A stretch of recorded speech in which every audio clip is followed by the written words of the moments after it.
Film की शुरुआत हमारी मुख्य किरदार डेजी से होती है, जो एक बड़ी सोशल मीडिया कंपनी में कंटेंट मॉडरेटर के रूप में काम करती है। उसका काम यूजर्स द्वारा फ्लैग किए गए पोस्ट्स की समीक्षा करना है, जिन्हें कंपनी टिकट कहती है। अगर कोई टिकट कंपनी की नीतियों का उल्लंघन करता है तो कर्मचारियों को उसे डिलीट करना होता है, अन्यथा वे उसे अप्रूव कर सकते हैं। ऊपर से देखने पर यह काम आसान लगता है, लेकिन मानसिक रूप से बहुत थकाने वाला है, क्योंकि कर्मचारियों को हर दिन घंटों तक अनगिनत परेशान करने वाले और हिंसक वीडियो देखने पड़ते हैं। एक सुबह जब सभी काम कर रहे थे, बॉब नाम का एक कर्मचारी अचानक भड़क उठता है और गुस्से में इमारत में आग लगाने की धमकी देता है।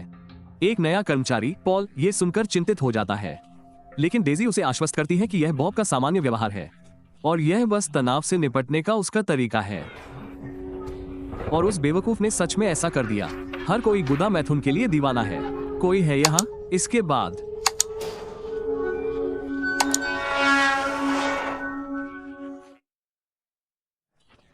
डेजी एक डेटिंग ऐप पर मिले आइजैक नाम के एक आदमी के साथ डेट पर जाती है।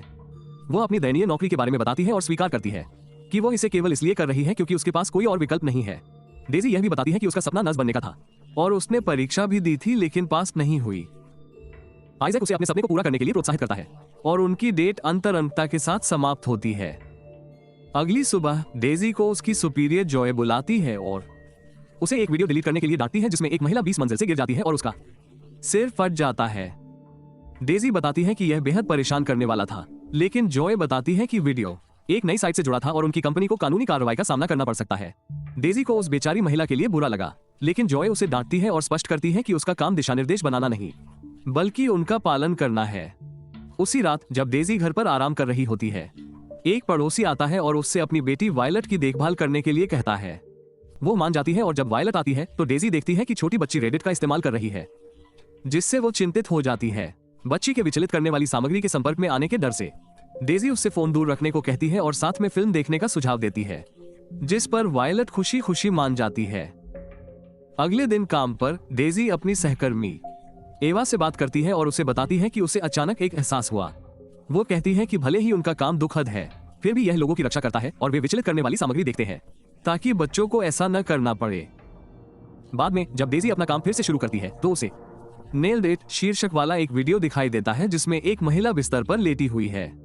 कुछ ही क्षणों बाद कोई कमरे में आता है और उस बेचारी महिला को बेरहमी से कील से गोद देता है।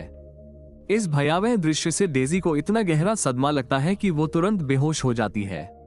एवा तुरंत उसकी मदद के लिए दौड़ती है, जिसके बाद डेजी को अस्पताल ले जाया जाता है। ठीक होने के बाद डेजी एवा के साथ बाहर जाती है और स्वीकार करती है कि बेहोश होने पर उसे कितना शर्मिंदगी महसूस हो रही है।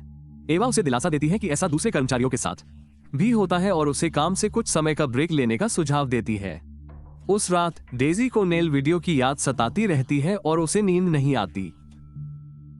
अगली सुबह उसे $2200 का एक महंगा अस्पताल बिल मिलता है, जिससे वो परेशान हो जाती है क्योंकि उसकी कंपनी कोई स्वास्थ्य बीमा प्रदान नहीं करती है। इससे उसके पास अपने मानसिक रूप से थका देने वाले काम पर लौटने के अलावा कोई विकल्प नहीं बचता। हालांकि कंप्यूटर खोलते ही जो पहला वीडियो वो देखती है, उसमें किसी का सिर कलम किया जा रहा होता है, जिससे वो तुरंत सदमे में आ जाती है। बाद में डेजी तनाव से निपटने के लिए गांजा पीती है और ध्यान करती है, लेकिन परेशान करने वाला नेल वीडियो उसके दिमाग में घूमता रहता है।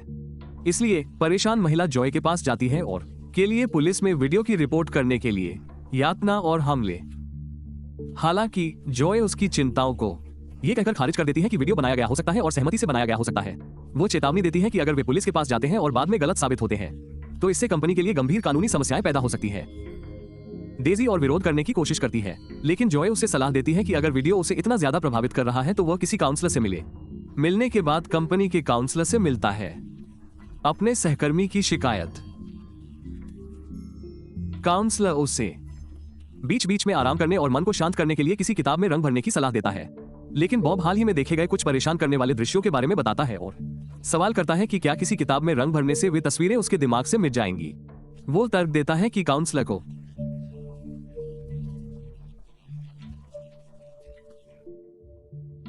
दूसरे विषय पर ध्यान देना चाहिए। एक अन्य विषय में डेजी मामले को अपने हाथ में लेने का फैसला करती है और पुलिस स्टेशन जाती है। वो एक अधिकारी से मिलती है और उसे नाखून का वीडियो दिखाती है। जब वो पूछता है कि उसे ये कैसे मिला, तो वो बताती है कि यह अचानक उसके पैरों पर दिखाई दिया और वो अपनी कंपनी के बारे में कुछ नहीं कहती। हालांकि अधिकारी उसे बताता है कि उसे नहीं पता कि यह कहां फिल्माया गया था और वो केवल अपने अधिकार क्षेत्र के अपराधों की जांच कर सकता है। उसे ये भी लगता है कि वीडियो शायद नकली है और वह किसी को भी ऐसे वीडियो बनाने के लिए गिरफ्तार नहीं कर सकता जब तक कि इसमें कोई नाबालिग शामिल ना हो। इससे डेजी बेहद गुस्से में आ जाती है, इसलिए वो पुलिस अधिकारी को भला बुरा कहती है और वहां से चली जाती है। उस रात डेजी को वीडियो के बारे में सोचकर नींद नहीं आती, इसलिए वो इंटरनेट पर खोजबीन शुरू करती है और जल्द ही उसे वही फुटेज एक पोर्न साइट पर मिल जाता है। उसे पता चलता है कि इसे क्लिपस्प्रिंगर फिल्म्स नामक एक प्रोडक्शन कंपनी ने बनाया है और फुटेज में एक अधेड़ उम्र के व्यक्ति को देखती है। डेजी फिर उस वीडियो का लिंक रेडिट फोरम पर डालती है और कहती है कि वो इस वीडियो में दिख रहे व्यक्ति की तलाश कर रही है। अगले दिन ऑफिस में पॉल एक बेहद परेशान करने वाला वीडियो देखता है, जिससे उसे बहुत उल्टी जैसा महसूस होता है। डेजी उसे शांत करती है और उससे कहती है कि वो कालीन पर उल्टी न करे क्योंकि कंपनी सफाई का खर्च उनसे लेगी। बाद में दोनों साथ में लंच करते हैं, जिसके दौरान पॉल बताता है कि उसने वास्तव में कंप्यूटर साइंस और कोडिंग में ग्रेजुएशन किया है। उस रात डेजी लड़ने और आत्मरक्षा करने के तरीके सीखने के लिए कुछ वीडियो ट्यूटोरियल देखती है और वो टेजर गन और पेपर स्प्रे के बारे में भी ऑनलाइन खोजबीन करती है। कुछ समय बाद उसे रेडिट पोस्ट पर एक जवाब मिलता है, जिसमें कैलुम नाम का एक व्यक्ति कहता है कि हालांकि वो उस आदमी का पता नहीं लगा सका, लेकिन उसे वो पता मिल गया है जहां से वीडियो अपलोड किया गया था। अगले दिन डेजी गूगल मैप्स पर उस पते की जांच करती है और पता चलता है कि वो उसके स्थान से केवल 2 घंटे की दूरी पर है। फिर वो बॉब से पूछती है कि क्या उसके पास कोई बंदूक है जिसे वो एक दिन के लिए उधार ले सके, लेकिन वो इस बात से नाराज हो जाता है कि वो उसे उस तरह का आदमी समझ रही है और जोर देकर कहता है कि उसके पास बंदूक नहीं है। अगले दिन डेजी उस पते पर जाती है और जैसे ही वो वहां पहुंचती है, वो मेलबॉक्स चेक करती है और पता चलता है कि घर के मालिक का नाम रिचर्ड है और वो अपनी कार में लौट आती है। वो इंटरनेट पर नाम खोजना शुरू करती है, तभी अचानक एक आदमी घर से बाहर निकलता है जो संभवतः रिचर्ड ही है। डेजी फिर उसका पीछा करते हुए एक सिनेमा हॉल तक जाती है और उसे हिंसक फिल्म देखते हुए देखती है। फिल्म खत्म होने के बाद डेजी रिचर्ड का पीछा करते हुए पार्किंग में जाती है और उसे गालियां देना शुरू कर देती है। वो असमंजस में है, इसलिए वो उसे परेशान करने वाला वीडियो दिखाती है और उस पर इसे अपलोड करने का आरोप लगाती है, लेकिन वो आदमी भी फुटेज देखकर उतना ही भयभीत हो जाता है और इसके बारे में किसी भी तरह की जानकारी होने से इनकार करता है। वो उसे ऐसा वीडियो दिखाने के लिए पागल कहता है और गाड़ी चलाकर चला जाता है, जिससे डेजी पूरी तरह से असमंजस में रह जाती है। घर लौटने पर डेजी अपना रेडिट अकाउंट खोलती है और कैलुम को जवाब देती है कि वो गलत आदमी था, लेकिन कैलुम बताता है कि वो आदमी उसका सहकर्मी है जो उसे परेशान करता है, इसलिए उसने बदला लेने के लिए उसका पता दिया था। कैलुम डेजी को इतना भयानक वीडियो पोस्ट करने के लिए दुष्ट महिला भी कहता है और उम्मीद करता है कि उसे गिरफ्तार किया जाए और जेल में उसके साथ मारपीट की जाए, जिससे डेजी क्रोधित हो जाती है। अगले दिन डेजी फिर से पॉल के साथ दोपहर का भोजन करती है और उससे मदद और सुराग मांगती है। वीडियो में दिख रहे उस आदमी को देखकर, क्योंकि वो कंप्यूटर में माहिर है, वो तुरंत मना कर देता है और पूछता है कि वो उस आदमी के साथ क्या करने वाली है। डेजी जवाब देती है कि वो आगे बढ़ने से पहले बस उसकी आंखों में आंखें डालकर देखना चाहती है, लेकिन पॉल फिर भी मना कर देता है और कहता है कि ये लोग खतरनाक हैं और इससे डेजी की जान को खतरा हो सकता है। उस रात हमेशा की तरह डेजी को नींद नहीं आती, इसलिए वो वीडियो को दोबारा देखती है और कोई सुराग ढूंढने की कोशिश करती है। वो देखती है कि एक नकाबपोश आदमी उस महिला को प्रताड़ित कर रहा है, जबकि एक बूढ़ा आदमी पास में बैठकर मजे से देख रहा है। डेजी घबराकर क्लिपस्प्रिंगर फिल्म्स को मैसेज करने का फैसला करती है और उनके आने वाले वीडियो के लिए मॉडल बनने की पेशकश करती है। अगले दिन पर चिंता व्यक्त करती है अपने कर्मचारियों के बार बार बेहोश होने की घटनाओं। वो सुझाव देती है कि उन्हें कुछ सुरक्षा उपाय करने चाहिए और इमरजेंसी किट या क्रैश कार्ड में निवेश करना चाहिए। हालांकि वरिष्ठ अधिकारी कहता है कि अगर कंपनी को ऐसी घटनाओं के बारे में पता चला तो वे उन्हें बंद कर देंगे। बढ़ाने के लिए कुछ आयोजित करने की सलाह देता है। कर्मचारियों का मनोबल। फिर दृश्य कंपनी द्वारा आयोजित एक पार्टी में बदल जाता है, जहां सभी कर्मचारी शराब पीते और मौज मस्ती करते नजर आते हैं। हालांकि उनका मूड जल्द ही खराब हो जाता है जब वे अपने देखे गए सबसे भयानक वीडियो के बारे में बात करते हैं और हर कोई अपने अनुभव साझा करने लगता है। पॉल कहता है कि उसके पास अभी तक कोई ऐसा वीडियो नहीं है, इसलिए बॉब उसे कहता है कि अभी समय है, इसलिए वह चला जाए। अपने सभी सहकर्मियों के चले जाने के बाद नशे में धुत डेजी वहीं रुक जाती है और बारटेंडर से बातचीत शुरू कर देती है। वो अपनी नौकरी और देखे गए भयानक वीडियो। बारटेंडर स्वीकार करता है कि वो उस वीडियो को जानता है जिसका वह जिक्र कर रही है और उसने खुद भी उसे देखा है। वो दावा करता है कि वो वीडियो अचानक उसके पैरों में प्रकट हुआ था, लेकिन डेजी को यह मानना मुश्किल लगता है कि वो अचानक कहीं से प्रकट हो सकता है।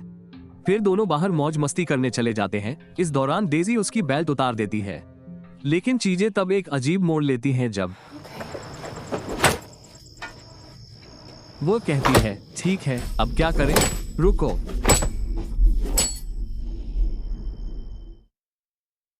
बेचारा आदमी जमीन पर गिर जाता है। डेजी आखिरकार रुकती है और चली जाती है। जब वो घर लौटती है तो हम उसे लंबे समय बाद शांति से सोते हुए देखते हैं। फिर अगली सुबह डेजी काम पर पहुंचती है और पुलिस अधिकारियों को देखकर चिंतित हो जाती है। लेकिन एवा उसे बताती है कि रात की शिफ्ट में काम करने वाले किसी व्यक्ति को स्ट्रोक आ गया है और किसी को समझ नहीं आ रहा कि क्या करें। वो आगे कहती है कि मैनेजमेंट का कहना है कि कर्मचारी ठीक है, लेकिन वे कर्मचारियों को घबराहट से बचाने के लिए हमेशा यही कहते हैं। उस रात डेजी फिर से वायलट की देखभाल कर रही होती है। तभी अचानक उसे क्लिप स्प्रिंग फिल्म से एक मैसेज मिलता है जिसमें पूछा जाता है कि क्या वो आज रात वीडियो शूटिंग के लिए उपलब्ध है। डेजी इस मौके को गंवाना नहीं चाहती, इसलिए वो वायलट को घर पर छोड़ने का फैसला करती है और कहती है कि उसे ऑफिस में कुछ काम है। लड़की अकेले रहने को लेकर चिंतित होती है, लेकिन डेजी उसे आश्वस्त करती है कि वो दरवाजा बंद कर देगी और ज्यादा देर तक बाहर नहीं रहेगी। कुछ ही देर बाद डेजी प्रोडक्शन स्टूडियो पहुंचती है, जहां एक आदमी उसका स्वागत करता है। वो उसे एक फॉर्म भरने के लिए देता है और डेजी उसे नेल वीडियो वाले बूढ़े आदमी की तस्वीर दिखाती है और पूछती है कि क्या वो उसे पहचानता है। वो आदमी उसके सवाल को अनसुना कर देता है और कहता है कि कंपनी की नीति के अनुसार फोन अंदर ले जाना मना है। ये सुनकर डेजी और भी डर जाती है और जाने की कोशिश करती है, लेकिन दरवाजा बंद है। वो आदमी सोचता है कि वो डर रही है और उसे पैसे देकर रोकने की कोशिश करता है, लेकिन वो मना कर देती है और दरवाजा खोलने की मांग करती है। जब डेजी जिद करती रहती है तो वो आदमी आखिरकार दरवाजा खोल देता है और उसे जाने देता है, लेकिन जाते समय उसकी नजर उसके जूतों पर पड़ती है और उसे वही जूते उस परेशान करने वाले नेल वीडियो में याद आ जाते हैं। इससे उसे इतना गुस्सा आता है कि वो फिर से उस आदमी के पास जाती है और उस पर मिर्च छिड़क देती है। डेजी कैमरा और अन्य फिल्मांकन उपकरण भी तोड़ देती है और फिर भाग जाती है। घर लौटने पर डेजी ये देखकर दंग रह जाती है कि वायलट कहीं नजर नहीं आ रही है। अचानक दरवाजे पर दस्तक होती है और पता चलता है कि वायलट के पिता हैं, जो इस बात से बहुत गुस्से में हैं कि उसने 10 साल की बच्ची को अकेला छोड़ दिया। वो उसकी माफी स्वीकार करने से इनकार कर देते हैं और गुस्से में उसे डांटते हुए चले जाते हैं।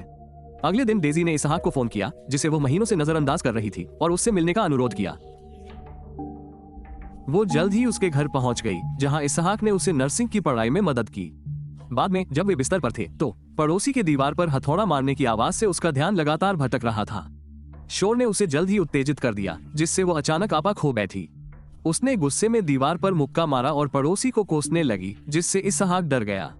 डेजी जल्द ही शांत हो गई और उसने प्रेम संबंध जारी रखने का सुझाव दिया, लेकिन इसहाक ने इनकार कर दिया और उससे दोबारा न मिलने का फैसला किया। दूसरे दृश्य में पॉल काम कर रहा था जब अचानक उसकी नजर एक कुत्ते के साथ क्रूरता से दुर्व्यवहार के वीडियो पर पड़ी, जिसने उसे अंदर तक झकझोर दिया। वो इसे और नहीं देख सका और रोते हुए तुरंत दफ्तर से निकल गया। घर लौटकर वो अपने प्यारे कुत्ते की बाहों में गिर पड़ा और बेकाबू होकर रोने लगा। कुछ समय बाद पॉल डेजी के पास एक लिफाफा लेकर आया, जिसमें उस आदमी का विवरण था जिसे वो ढूंढ रही थी।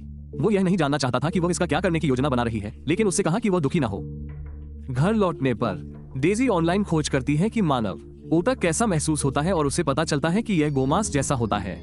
इसलिए वो गोमांस के एक टुकड़े में कीले ठोकने का अभ्यास करती है, जो उसके मन में बन रही एक भयावह और खतरनाक योजना का संकेत देता है।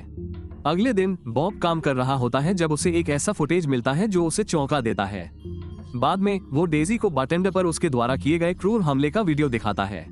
बॉब उसे आश्वस्त करता है कि कोई उसे पहचान नहीं पाएगा और कहता है कि उसे केवल इसलिए याद है क्योंकि उसने उस रात क्या पहना था। वो पूछता है कि क्या ये किसी प्रकार का आत्मरक्षा का प्रयास था, लेकिन डेजी इससे इनकार करती है और अपने किए पर पछतावा व्यक्त करती है। बॉब तब कहता है कि यह किसी भी नियम का उल्लंघन नहीं करता है, इसलिए उसने इसे मंजूरी देने का फैसला किया है, क्योंकि इसे हटाने से कंपनी का ध्यान और अधिक आकर्षित होगा। उस रात डेजी अभी भी अपने किए पर पछता रही होती है, इसलिए अगले दिन वो कंपनी के काउंसलर से मिलती है। निकल नहीं रहा है उसके दिमाग से।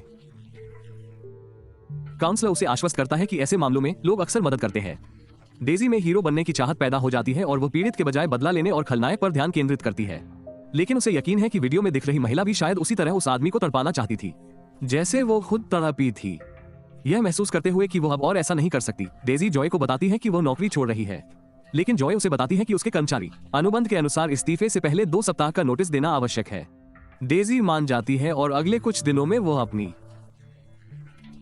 नर्सिंग परीक्षा की तैयारी के साथ साथ काम भी जारी रखती है।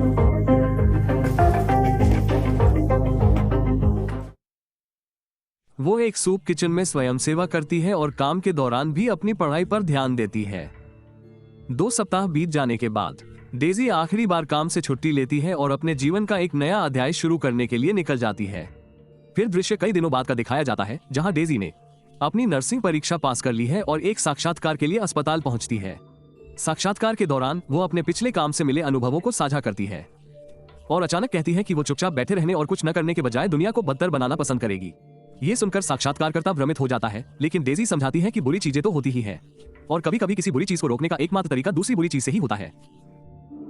वो आदमी हैरान है और समझ नहीं पा रहा कि डेजी इंटरव्यू में ये सब क्यों कह रही है या इसका उसके काम से क्या लेना देना है, लेकिन डेजी उसे यकीन दिलाती है कि इसका लेना देना है। कुछ ही देर बाद कैमरा इंटरव्यू लेने वाले पर फोकस करता है और एक चौंकाने वाले मोड़ पर हमें पता चलता है कि वह वही बूढ़ा आदमी है जो नेल वीडियो में डेजी को परेशान कर रहा था। फिल्म डेजी की शरारती मुस्कान के साथ खत्म होती है।